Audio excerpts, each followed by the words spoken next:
Welcome into the Drury Panthers Coaches Show. I'm Steve Casson, host of the show, brought to you by Hold Fast Brewing. Head coach of the Drury Panthers, Jeremy Law, and Cliff Cook, the assistant coach. And guys, this weekend, tough for the team. You came in at 4-0 and 2 losses, 6-4 and 6-2. Prior to yesterday's game, the team had scored the first goal of the game in every contest except for yesterday's, but it's got to be tough. You come in high and thinking everything's good. Has this, for the lack of better terms, kind of brought you down to reality? Yeah, I think it's fair to say a little bit of a reality check for us this weekend. Didn't really know what to expect from Ariel. We had watched some film and stuff like that, but we knew they were going to be a good team, and we knew they were going to be our biggest test so far. So, I think obviously it sucks to lose, and all the players and coaches, absolutely hate to lose. That's why we play this game. But if anything, it's going to be good for us. Get back to the drawing board and know what we have to do to improve and get where we need to be. And as we talked after the game yesterday with the guys, it hasn't changed our belief in what we're doing. Like Jeremy said, it might be a little kick in the tail that we needed. We come out 4-0 and kind of blowing some teams out of the building, and egos were high, as rightfully so.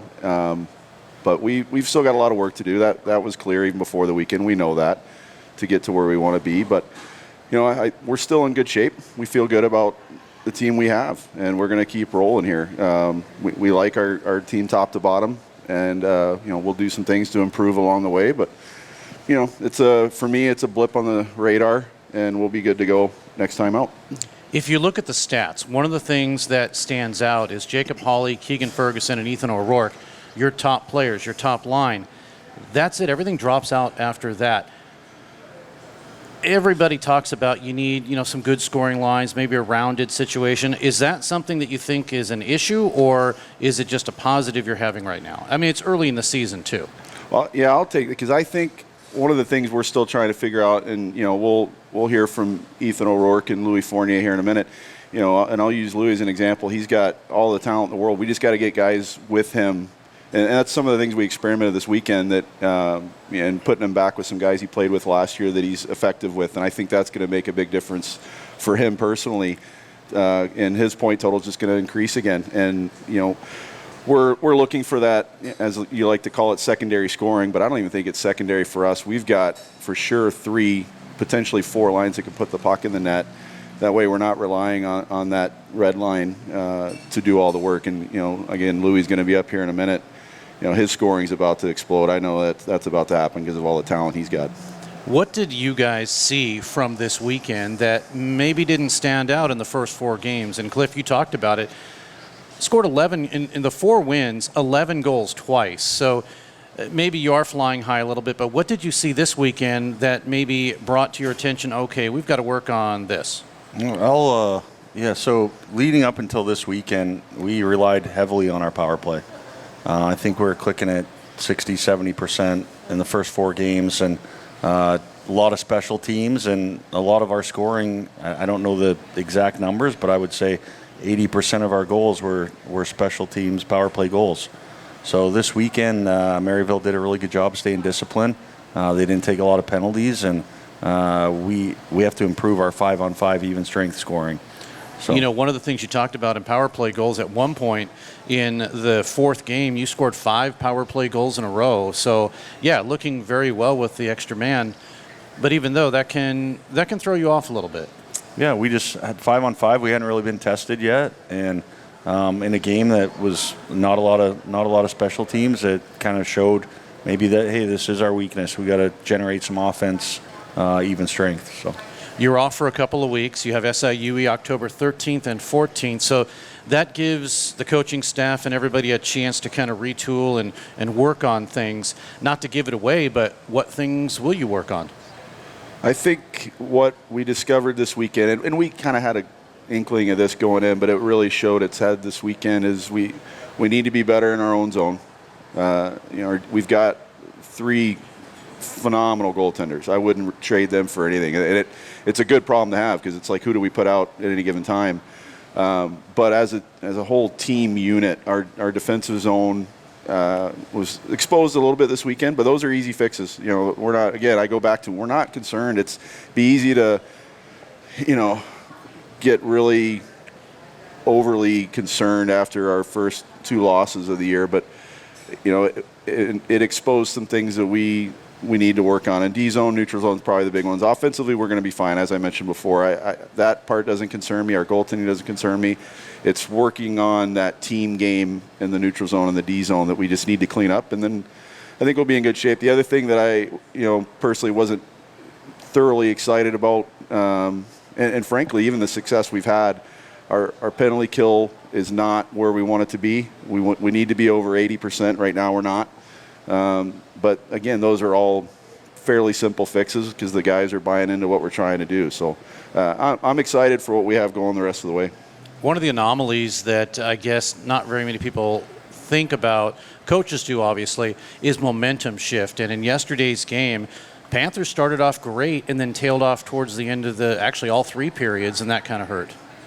Yeah, I think we've done a really good job at the guys getting focused and ready to come out. And like you said, first 5 minutes of every period, all 6 games we've played so far, we've been, the better team and kind of had the momentum early. So Maryville did a good job. They have a very deep team, and I think the games were much closer than the score, but we're where we need to be right now.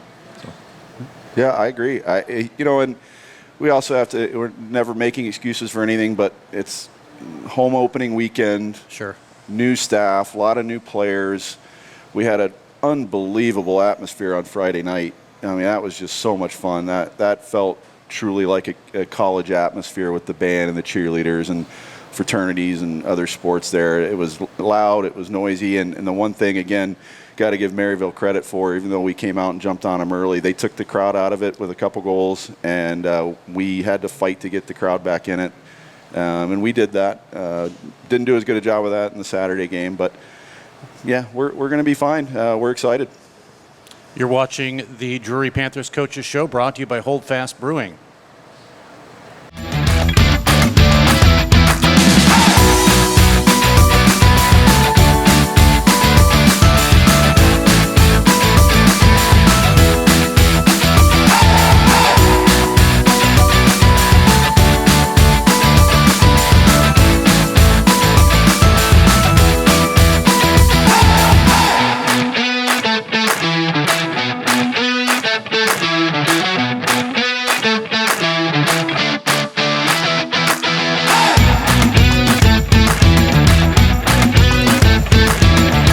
Joining us now is Lewis Fournier and Ethan O'Rourke of the Drury Panthers. And guys, a tough weekend. I know it's not what you wanted to have happen. What do you feel like the team, or maybe you guys individually, learned about now all of a sudden you have 2 losses and you're at 4-2 on the season?